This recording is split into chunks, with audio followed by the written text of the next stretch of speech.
Sales, like, you can't go into an appointment as a character trying to manipulate this one person. You have to completely revolutionize the way you have these conversations as opposed to trying to learn a new script or tactic to manipulate the character. The reason why most salespeople can't get to the truth is because of their bias towards closing the sale. You don't need some fancy script. You don't need some tactic. Just ask questions and listen to people. And I think people would be shocked at how much business that they can earn through just serving people in that way. So let's jump into the show today. I want to get into what I'm calling this topic, getting to the truth in a sales conversation. Here's what I mean by this. Most salespeople and most sales training, now that I'm thinking about it, is very, very biased towards closing the sale. How do I get into a sales conversation in a way that I can close, that I can get the deal? Now, that poses a bunch of problems for the salesperson that becomes the problem for the prospect. But what I mean by that is this. When a salesperson has the mindset of how do I get the deal? How do I go into this call and close and get the sale without ever having talked to the consumer before or the prospect before? Maybe they've had one or two conversations, but here's what happens. If I go into a situation and I say, okay, how am I going to close this deal? How am I going to get them to give me their money? It puts a whole level of pressure on the salesperson to act and behave like they normally would not act and behave. This is when they start getting commission breath. This is when they start to use some pressure type of language that they would never use in real world. And then what happens is the prospect having to defend themselves from this amateur salesperson who's behaving weirdly because they're trying to persuade and close me, relinquishes guards the truth, guards their true intention to defend and get this salesperson out of here. And the reason why most salespeople can't get to the truth is because of their bias towards closing the sale, rather than being open-minded to this fact that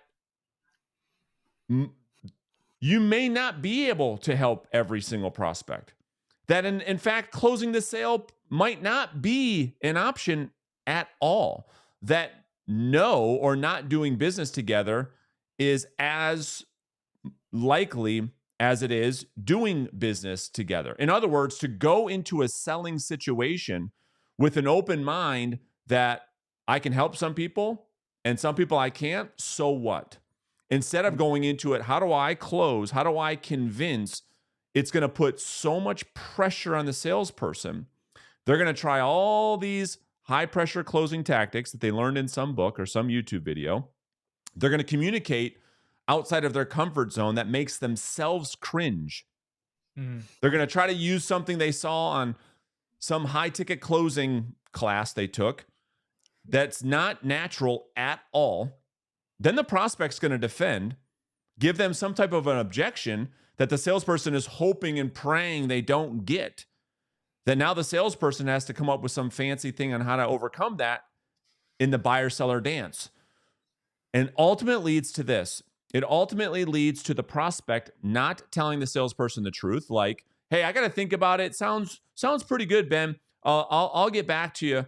And, why don't we touch base in the future? And what the prospect is really saying is, fuck off. I have no interest whatsoever. But because you need your emotional needs met, I'm going to be nice and tell you to kick rocks. But that's not the truth. And I'm not telling you the truth because you have happy ears. You want the truth. You can't handle the truth, young boy, because you got happy ears. You just want to hear the yes. You just want to try to convince. You just want to communicate from one position. And that one position, young man, is only in your best interest so that you can make money, so that you can get a commission. It doesn't matter what me, the prospect, wants because you're biased towards yes. And therefore, you don't get the truth, motherfucker. Sorry to be so vulgar, But that's what's happening because prospects or salespeople can't hear the truth because of self-esteem. Anyway, your guys' thoughts. That's been what we're talking about here, getting to the truth. I love it. Go ahead, Colton. Lay it on us. Well, I mean, there's like the concept that we talk about, and this helps with getting to the truth, which is qualifying, right? And what type of qualifying versus more clarity is disqualifying. That's right. And a lot of the times in a sales conversation, we're trying to over qualify and kind of get the, because there's two concepts. There's like the mini yeses, right? We've heard of the micro commitments, but we're getting the wrong types. We're just turning the prospect into a yes man. And so, less important of qualifying for, do they have time or do they have money? Is this the right time? And all these different things, like qualify for their commitment, like question their commitment, be a bit skeptical and on their side in the sense, like, are you sure like this is something that you want to do? I have a sense that this isn't quite as important maybe from a practical side than you say it is, and just kind of have an arm's length away. That's always been my stature. As I've learned a lot, Braden, from you and a lot of the training we've gone through, I've kind of boiled it down less from scripts and more to a positioning and a stance of be kind of just skeptical and at an arm's length away. Like kind of, you got to prove to me before I give you what you're looking for. I want to make sure that this makes sense for you. So I think having the right type of stance and focusing less on scripts and words and rebuttals, like I see all these different things when I'm on YouTube, or if I, something will come up on Instagram or whatever of a sales trainer giving a line like, here's how to overcome the think about it objection. And you can just see that they're like putting outside pressure with their line and what they're saying. And it's just, even if you get the right answer you want to hear, it's going to be a false answer because it's coming from you, not from them. You nailed it, because people buy for their reasons, not your reasons. And the problem with conventional selling, all right, real quick, and then we'll get right back to the content. If you're a real estate agent, you're looking to build a listing-based business, a business where you can generate a multiple six-figure income, a business that doesn't require you to waste thousands of dollars on the new marketing gimmicks, then I'm going to invite you to click the link right underneath this video to learn about our Listing Agent Academy coaching program. This is a 6-month intense coaching system that more than 3,000 agents from every market all over the country have now gone through. And here's the reality. Here's the truth. I will shoot you straight. This program is not for everyone. This is for agents who value being around winners. They value being in a community of other real estate agents that actually show up, that actually put forth the work. And this is for agents that embrace high levels of accountability and visibility. To get the details, all you have to do is click the link beneath this video. You can schedule a coaching consultation and then you can decide for yourself. So with that being said, let's jump back into the content. Is just that. We get into this sell and tell mode. Yeah. Let me give you all the reasons why you're going to love this product or this service. We're going to do this, and we're going to do this, and we're going to do this. You're going to get this, you're going to get this. Isn't that great? Don't you want to buy? Well, let me think about it. What do you have to think about? Those are all your reasons. And you hadn't even asked a question. You haven't even asked a question. Right. And what Colton was talking about is exactly right, which is shifting from qualifying to disqualifying. As a practical example of that, the best way to get into that, if we're getting into tactical things, is would it make sense to? Would it make sense to have a conversation? Would it make sense for us to meet and talk about this? Is it important enough for you to even get into this? Instead of saying, well, why don't we do this? Why don't we just let me come over and let me show you, let me do this, let me do that, begging and pleading. And so you end up in a world where prospects aren't willing to be honest with you. And so what are we saying? What we're saying is, by inviting prospects to say no, that you make it safe for the prospect to tell you the truth. Because the truth that salespeople don't want to hear, because they have happy ears, is the fact that most of the time you're not going to get the deal, and it's okay. We live in a world of conversion, and we're talking about 10, 20%, right? 20%, that's the truth, right? Like if you're closing over the phone 10, 20% of the time that leads to an appointment, that's actually really good. But what does that mean at the same time? That means that 80 to 90% of the time, it's a no. But the amateur salesperson that's looking for her emotional needs to get met on a prospecting call, which she's never going to get, she doesn't want to hear the truth. So she ends up forcing prospects into her database that have no business being there because she didn't want to hear no. How many times, boys, do we hear, well, I didn't want to lose this. I didn't want to lose, I didn't want to push them away. That's exactly what you should be doing because the prospect is just being polite. And then they follow up for 6 weeks, right, Colton? And they say, hold on one second. They follow up and they say, well, this person's not answering my calls. They went with someone else. Right, because it was your unwillingness to have the prospect tell you the truth. Go ahead. Just to touch on what you said, and then Ben, I want to hear what you have to say. Either you push them away or they'll push you away. Either way, someone's pushing. So, you got to take control of that unless you want them to. Yeah, I love because there's two things happening. There's pushing and pulling, right? And it's like this tug of war between the buyer and the seller, right? Or the prospect and the salesperson. Tug of war, right? And the best way to do this when we're talking about getting to the truth is just gently push the prospect away. Ben, there's a lot that goes into selling a house. I mean, that you've got a beautiful home. It seems to give you and your family exactly what you need. Is it an option just to stay put and not have to go through the headache of listing it and showing it? That's what gently pushing away sounds like. That's the anti-desperate salesperson. We're looking for the prospects who push back on that are actual real opportunities. Ben, would it even make sense, knowing right now you can't get your price that you want, right? Would it even make sense for us to talk about this? What were you going to say, Ben? Well, when we go through this, you say it so often, right? We use a lot of different ways to say it, but we're trying to disqualify them. So trying to convince people is often what amateurs fall into, right? That's and as right. you're trying to convince people or force people into your pipeline, in reality, even if you have somebody that is qualified that you do want, by doing that, you're going to lose them. So then it's almost self-sabotaging by trying to get everybody versus just getting the right people in there. You just think about some examples of places that we go, right? If you go to maybe a higher end department store, if you try and join like an elite club or something, right? You walk in there and you feel like you're trying to convince them to have you join by them doing simple things, by making it exclusive, by putting some of those things out there like, hey, just so you know, like it takes a long time to get in here. There's several interviews that you have to go through. There's a price to pay, right? We're not looking for people that want to just come in and go, right? We're looking for a certain type of culture. And all of a sudden, by them pushing you away, just what we're talking about, people are lining up, right?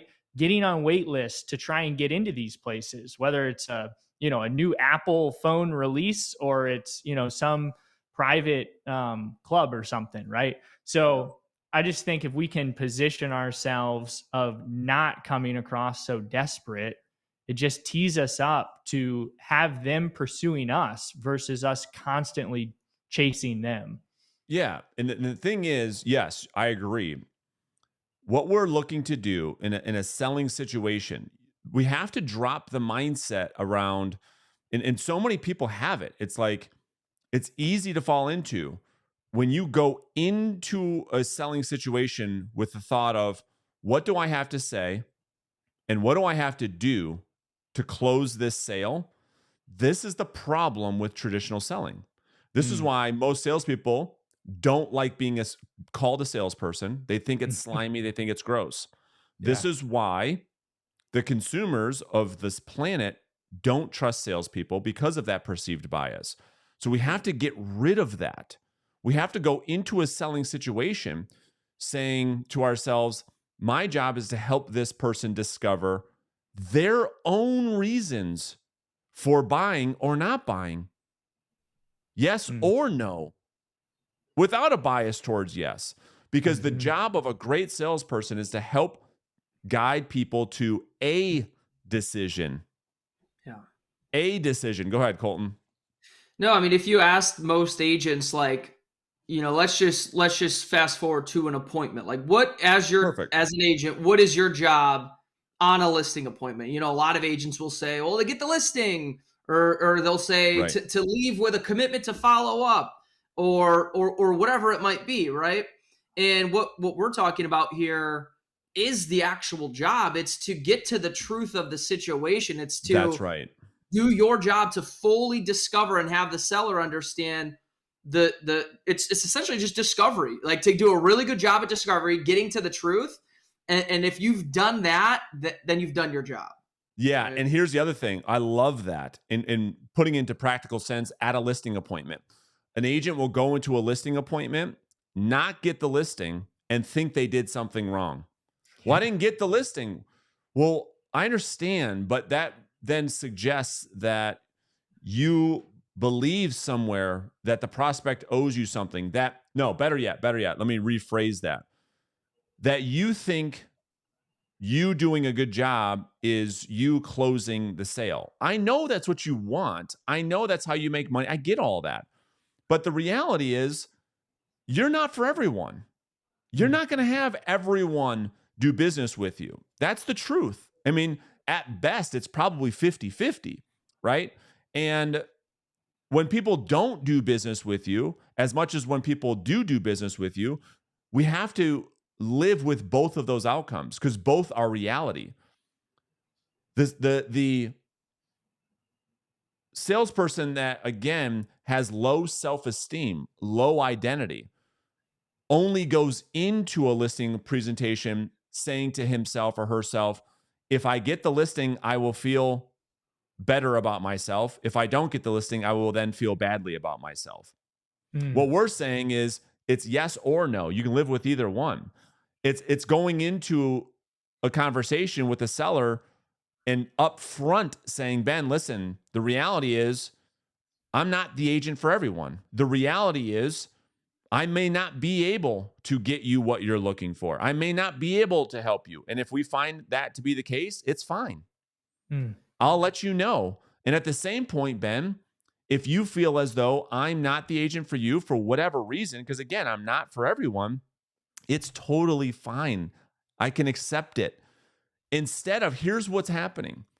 Even when agents hearing this right now, I bet you they're like, oh my gosh, I don't want to say that, because of our need to get our emotional needs met. We can't handle the truth. But then we want to accept the think it overs that are no in disguise, go back and follow up, and then blame the prospect. Oh, that person was just BSing me. No, you didn't want to hear the truth. You made it such where the prospect didn't feel like dealing with confrontation because your emotional self-esteem was so low that they didn't want to hurt your feelings. They didn't want to hurt your feelings. So they just said, hey, we love all of this. It's called the Mirage of Hope. Ben, we loved everything you had to say. You're a very nice guy. You've got a great family. We just got to kind of think it over for a couple of days and we'll get back to you. And then they go into what? The witness protection program. Right. You never hear from them again. It's because you didn't make it safe for them to tell you no. You only spoke from your point of view, from what was best for Ben. Yeah. And I think what happens is we fall for the bait of thinking that we need to go in there and they're like asking us, hey, we're excited to meet for you. What do you got for us? Tell us why we should choose you, etc. And we sit there and we just spit everything out, right? Tell and sell. Vomit all over the prospect. And you leave that and you think, you get the mirage, whatever. And I think what we need to start doing is asking ourselves, do I truly understand either the pleasure that they're trying to get to or the pain they're trying to get away from? That's right. And if you don't know that, then often is like you didn't earn that business or that relationship in the first place because Yeah. you're just distracted by spitting everything out, giving them a commercial, throwing it against the wall and hoping something sticks. And even when you get it, you leave there not even knowing why. Yeah. And I think a lot of just newer salespeople might listen to this episode and they get scared to say, well, man, it almost sounds like you guys are trying to talk the person out of doing business with you. No, we're trying to have a conversation between two adults around the truth. And the truth is, right? Again, we're talking about the truth. We could talk about fantasy land, and that's what most salespeople with low self-esteem, that's what they want to talk about. Where you go into these and you're going to win the business, you're going to say these magic words, and these magic words are going to work really well for you, little Johnny. You're going to go in there and you're going to win the business.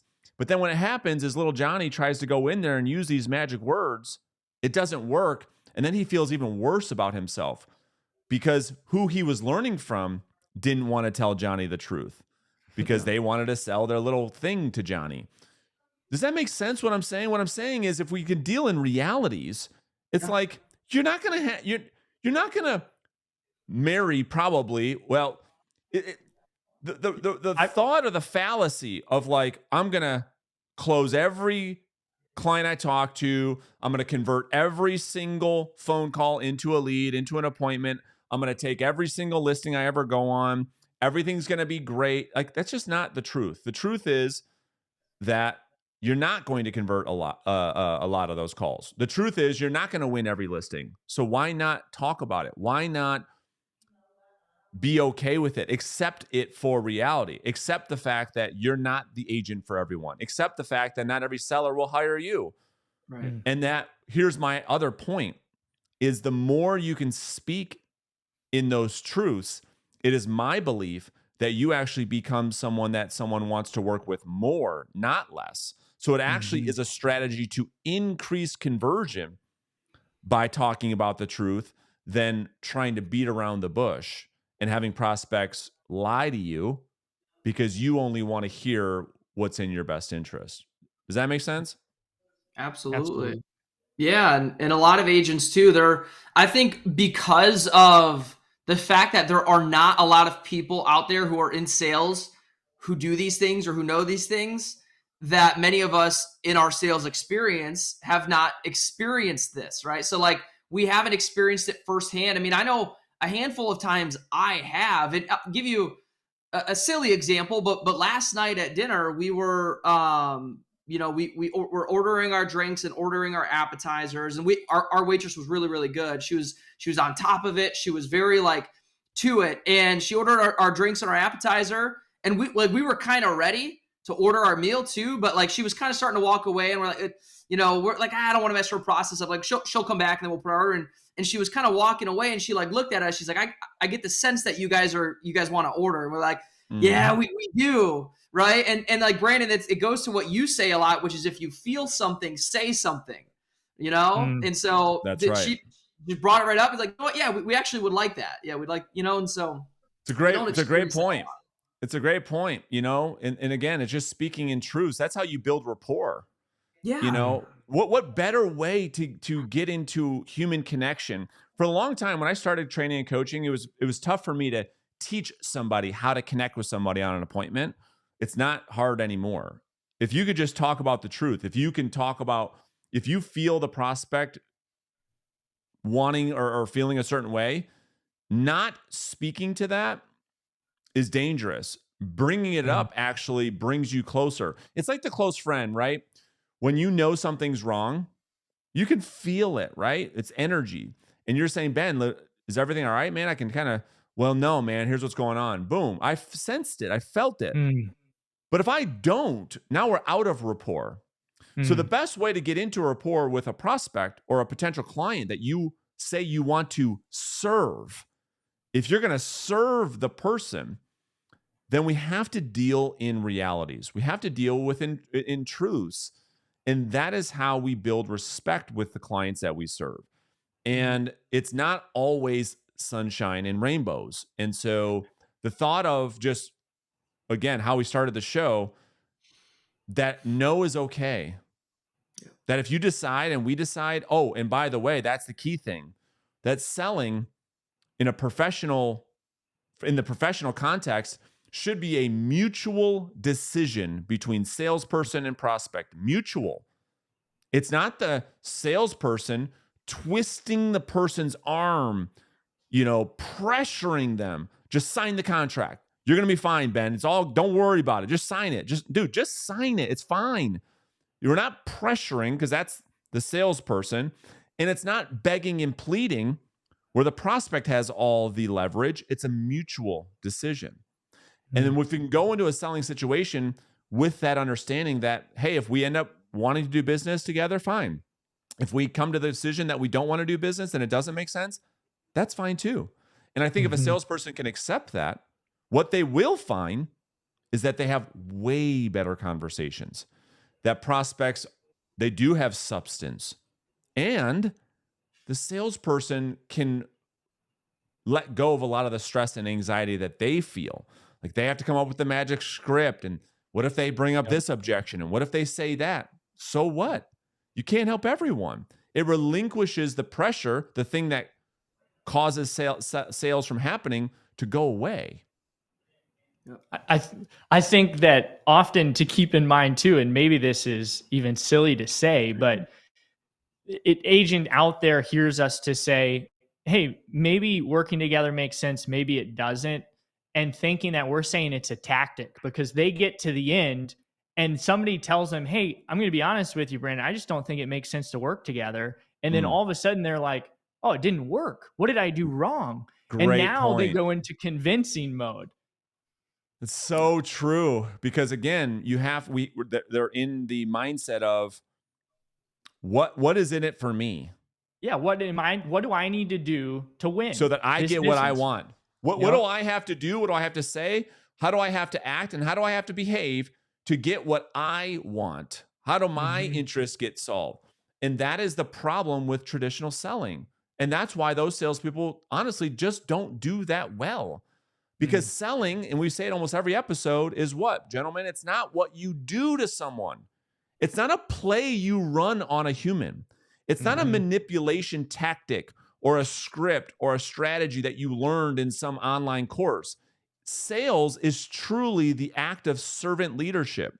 It's what we do for and with people. It's to help somebody discover. Listen closely, audience. It's to help people discover their own reasons for change. Yeah. Because everybody has it in them. Everyone has their own philosophy or thoughts on why they should or should not do something. Their own arguments for I should or I should not. Everyone already has that inside them.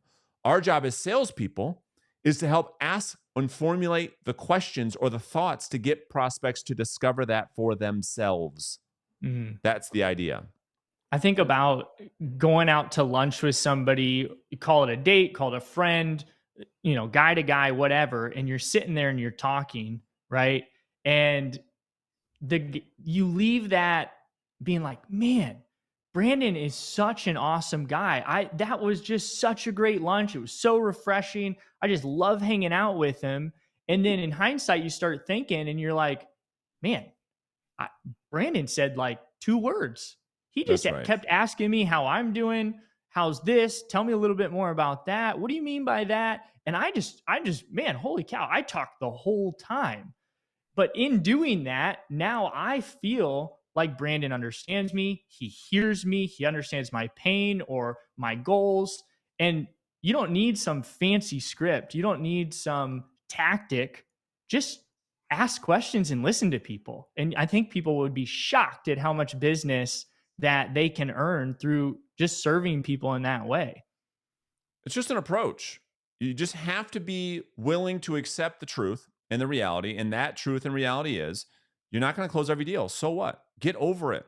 And so you'll feel like, I hope that people maybe watching in the live audience right now in our mastermind, maybe you guys are feeling it right now. Colton, I don't know we can come back to the comments and questions, but I'm hoping you may feel a new sense of you've relinquished the stress and anxiety of any selling situation or any prospecting situation. That when you're making a prospecting phone call, that the pressure of that phone call that brings to most people comes because of their bias towards trying to get something. Right. What do I have to say? What do I have to do to get something?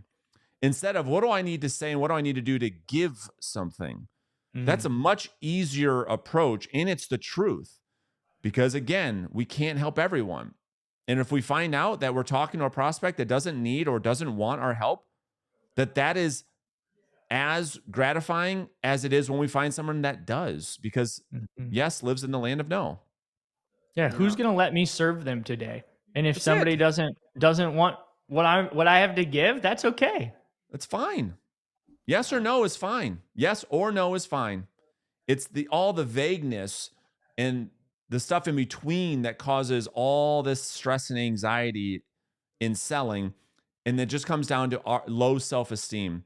It comes because I don't want to hear the truth. I don't want to find out that this prospect is never going to do business with me. So therefore, then I'm not going to ask the questions because I don't want to hear the answer.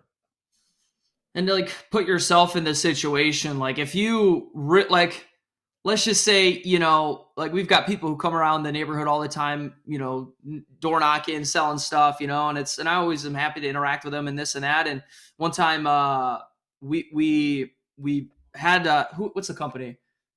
True Green. We had True Green. Like yeah. we did some stuff with them.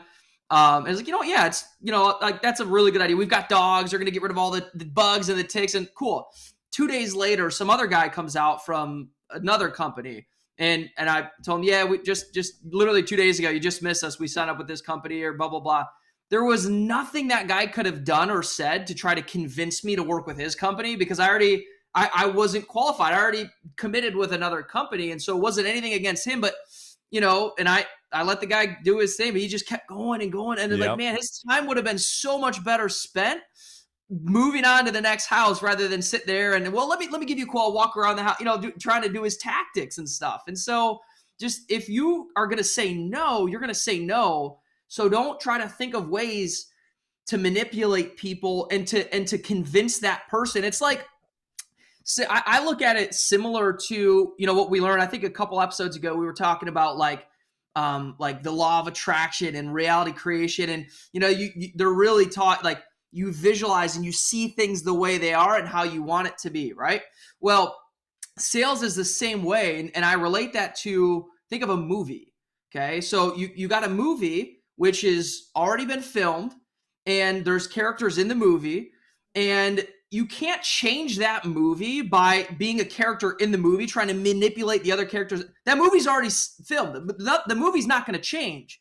The only way you can change the outcome is by changing it to a new film, by putting in a new movie. And so the same way in sales, like you can't go into an appointment, as a character trying to manipulate this one person. You have to change the film completely. You have to completely revolutionize the way you have these conversations, as opposed to trying to learn a new script or tactic to manipulate the character in the film.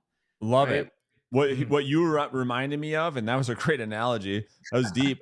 For me, my simple mind goes to no pain, no sale. Going back to that guy that was at your door, what he failed to do was like one-on-one stuff. Is there pain? Is there person trying to solve something? And if the person has tried to solve something, this is where the saying comes from: you can't help everybody, because you already solved the pain. There is no problem to be solved, and it's fine. Oh, you already got that taken care of. Cool. No problem. No pain, no sale. You cannot manufacture motivation. That's what you're talking about.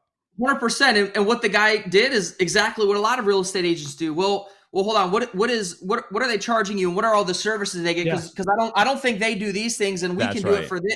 And so they go into commoditizing themselves, adding more stuff that they're going to do and dropping the cost. And it's like, nah, I'm good. Thank you though, but I'm good. Yeah. So, and just I'll give one to add on to that. I guess, it's a good place to end unless you guys have anything to add, but it's like, for the salesperson who says, well, yeah, but nothing is as it seems, and I don't want to give up. And what if there's a sale that we have and all of the reflex resistance? What about all that stuff you guys talk about? Right. The question you could ask is just a question that invites the prospect to say no. And once you've done that, maybe you identify there's a potential opportunity. So going back to the door salesman at Colton, your door, maybe that person would have said something like this, perhaps. And it's like, well, sounds like you already got this taken care of. Would it make sense if you and I had a conversation in a month or two after you've started with the new company to find out, are you happy? Do you like the service? Would it make sense? I go right back to the first thing we opened with and getting the prospect to say, you know what? That does make some sense. Mm-hmm. Why don't we talk in a month from now? Like, what if that service isn't very good? So instead of trying to get into convince mode, that tell and sell mode, and ruining that relationship forever, never close that door and say, well, would it make sense for us to do this in the future? And then you could start to generate opportunities for pipeline. That would be the thing I would also add to that conversation. Because did you start with that service yet, Colton? Yeah. You started with them? Yeah. This was like last year. Yeah. Yeah, that's where I would have gone, right? And if I'm ever 100%. Because, dude, people drop the ball. Your competitors are going to drop the ball. And I want to be there, right? We could pick up so much business. When we train a loan officer, this is how, in the mortgage business, this is how we train her to just do really, really well. Because at some point, a mortgage loan officer is going to screw up a deal, and that realtor is going to be done with that loan officer. And you could pick up so many realtor referral partners that way. You can do the same thing in any sales. Well, and too, like when you like downplay, like instead of going into like, well, they do this is like, dude, that's a great company. Most of the people I talk to who sign up with them are actually really happy. From time to time, I see X, Y, and Z. I doubt it'll happen to you, but if it like, and that subtle little downplay would like, wait, well, shit, like that's the most important. I hope that it, and then you start to question. Yeah, because here's the thing: it's our need. It goes back to this need to get our emotional needs met. Like, I want to close a sale today. Yes, I want to make money, but they're doing it to like make themselves feel better, and they're like this addicted. They're addicted to instant gratification. They're not thinking long term. Like that guy that knocked on your door, all he's thinking about is like hitting this quota for the day. It's like, I'm going to either get this deal or I'm never going to talk to this human again. The salesperson who thinks long-term, who builds a real business, like you already knocked the door. You already did the hard part. You already talked to Colton Fisher. Instead of ruining that, there's a great opportunity, little Bob, that knocked on Colton's door for you to get Colton's business in the future. Like, did you ever think about that? No. I just want the deal now. That's the other thing, like, that you can bring to the table when you are living in a reality of the truth that sometimes people already have a real estate agent that they're happy with. Instead of like just burning the boat, like they're dead to me because I can't get anything from them right now, right? It's that whole mentality of if I can't get anything, then screw it. It's all about me. Mm-hmm. Well, it might make sense to ask that question. Well, Ben, listen, most people I talk to do have a real estate agent. If you find the day comes and you need to interview agents, would it make sense to get a second opinion, right? And you could just get into that line of questioning. And if no, it's perfectly fine. Yeah. Cool. Absolutely. So any questions from the live audience, Colton? Man, it's Monday, and I think people are still getting up and running. Cool. No worries. Nothing crazy in here. Sweet. Awesome. Well, if you guys have any questions in the YouTube audience, just put them in the comments section beneath the video, and we'll see you guys in the morning.